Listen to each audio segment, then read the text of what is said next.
Hi friends, victory with Ash link కావాల్సిన వారు call చేయండి. లింకు పంపించబడును. అలాగే లింకు పంపించడమే కాకుండా రిజిస్ట్రేషన్ ఎలాగ చేసుకోవాలో కూడా చెప్తాను.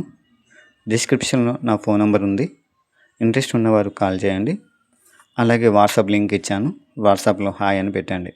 Thank you friends.